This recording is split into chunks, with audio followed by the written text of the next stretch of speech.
Hey y'all, this is Cindy. I'm the Tireless Tangler, and you've arrived at day 73 of the 100 Days of Zentangle Project 2019. Thank you all for being here with me today. And our tangle is Fandango by Vicki Bassett, and she is also well known for her tangles Shogun and Viscous. And we're going to explore Fandango together right now. Fandango is a lot of fun and fairly simple to draw. Really, the only challenge in this is getting this S ribbon to fit in correctly. So let me show you how to do that right now.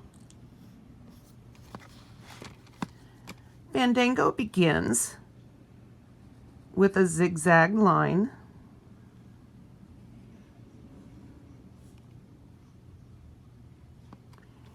And then you're going to aura that.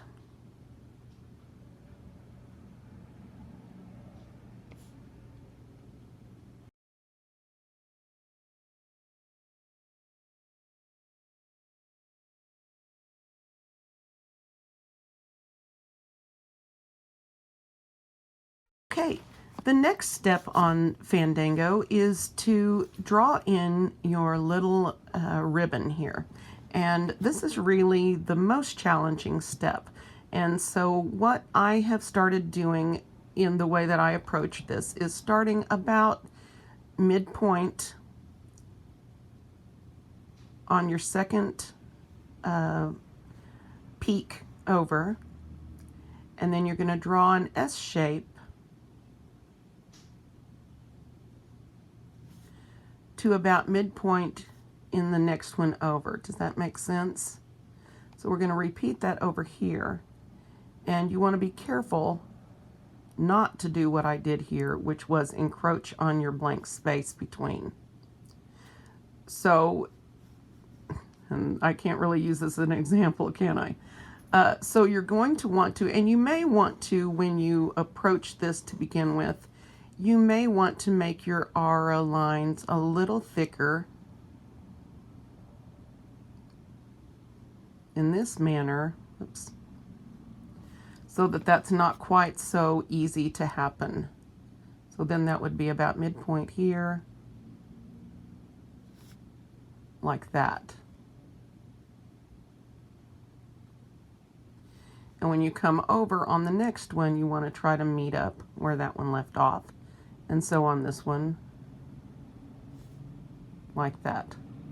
Okay? Now, at this point, she goes ahead and I can't remember if she auras this line or just darkens it, has it be a thick line. You could use your 0.8 for this line if you wanted.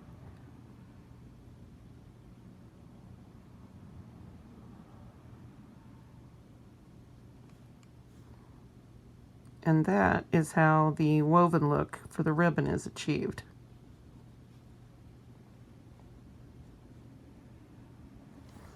All right, now the last step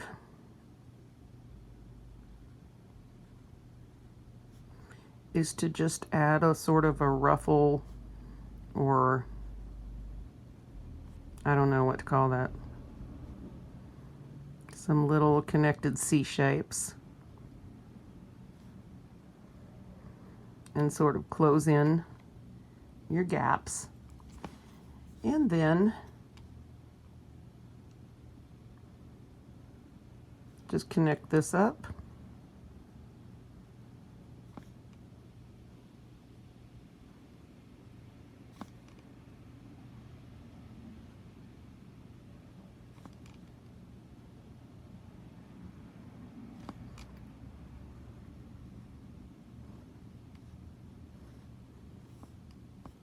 And there you have Fandango.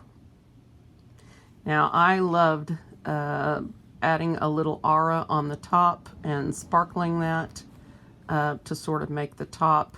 I feel like this way it leaves, I don't know. You guys play with this and let me know what you've decided to do. Okay, so for shading on this, a couple of things come to mind. You could shade, of course, between your little fan shapes.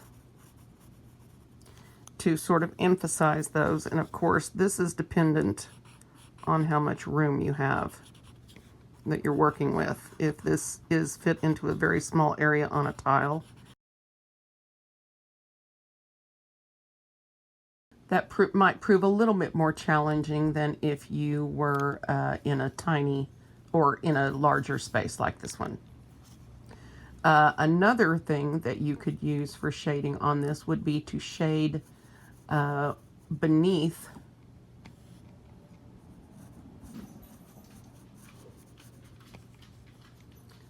these lines right here where your aura is. That would also pop this out a little bit.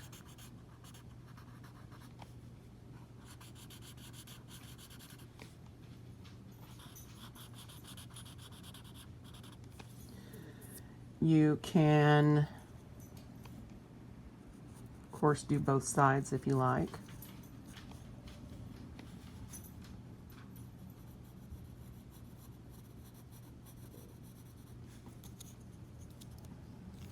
Oops.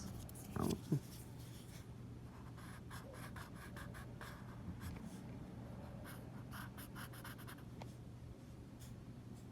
So you can see, and you can do both, again, if you have the room for it. If you do both and you don't, then you'll get a lot of graphite and not very much definition. So there are different ways to approach the shading, and you may choose the one that appeals to you the most, of course, as always. And let's put this in our pattern for today.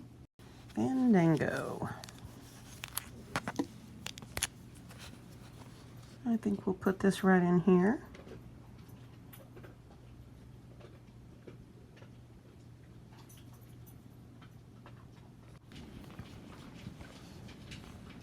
And to carefully add those.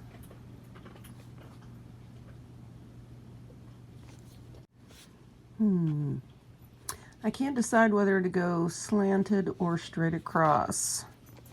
Straight across is so boring.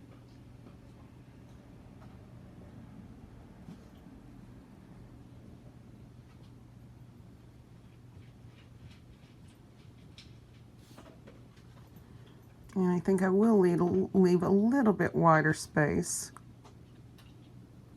as I draw in my aura, simply because I tend to encroach on those lines a little too often.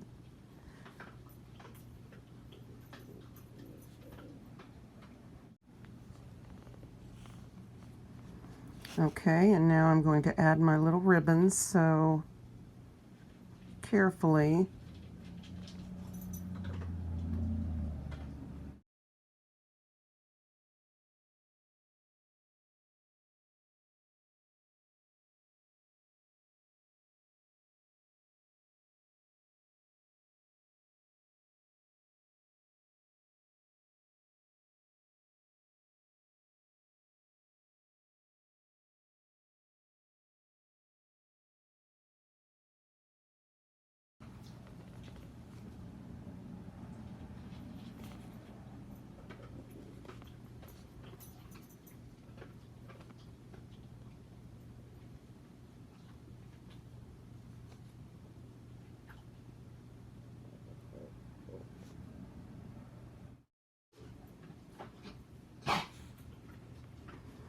All right, and now for the last step,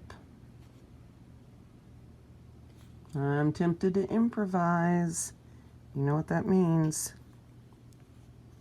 So, it means I shouldn't, huh? And I just did. Let's see how that's going to work.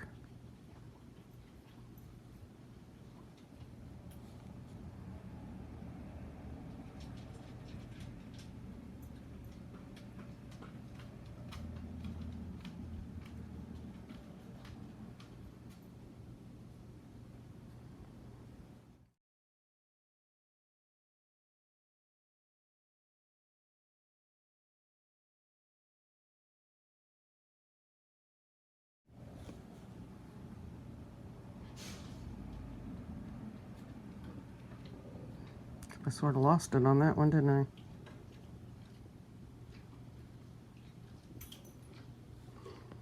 Well, Cindy, you shouldn't have improvised, should you?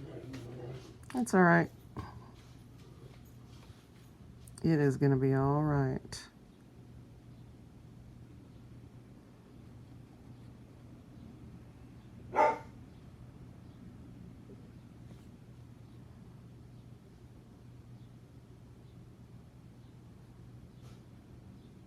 Not exactly sure what that one was. It's fun, isn't it?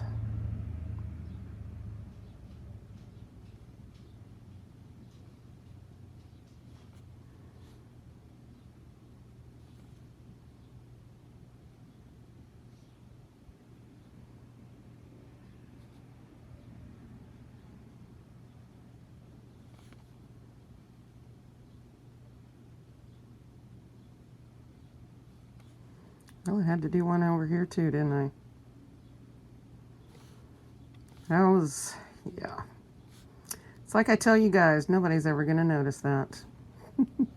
Except for me. And I'll notice it every single day when I look at this, won't I? That's all right, though. If I can manage not to point it out to everyone, we'll be all right. Okay. That is our kind of sad little basic Fandango here.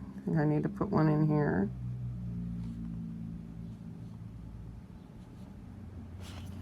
All right, let's shade this mess and see where we get with it.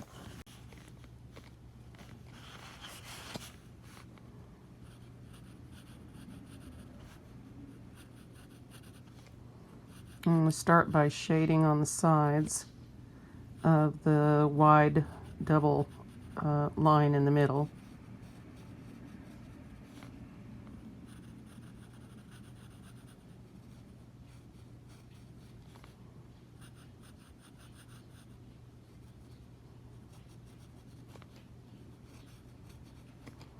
I'll sort of define our sections, and then I think I'm going to try adding some along these lines. I don't know if that's going to overwhelm us here or not. Probably will, but we're going to try it out and see.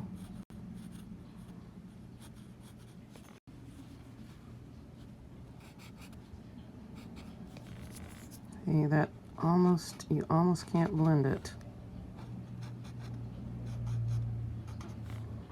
I need to pull out one of my little teeny tiny ones. They have in the assorted paper stump and tortillon packs, they have these tiny rolled paper stump ones that are pointed, that are really thin, and those would be perfect for using in this area. But because I didn't think ahead and didn't plan that way, we don't have them.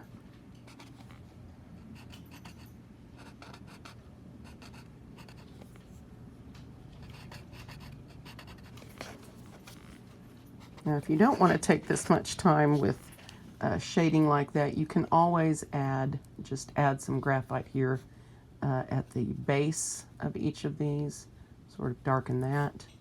But that's where I'm going to leave it, I think. I may put a little fill in around there, but I don't know. This is one of those that I'm going to sort of wait and see once I'm finished what I want to do. Because sometimes I think that some of these with the negative space left in them does a really good job balancing out some of these really heavier squares, or rectangles. So anyway, Fandango, day 73 of the 100 Days of Zentangle project. Thank you so much for being with me today.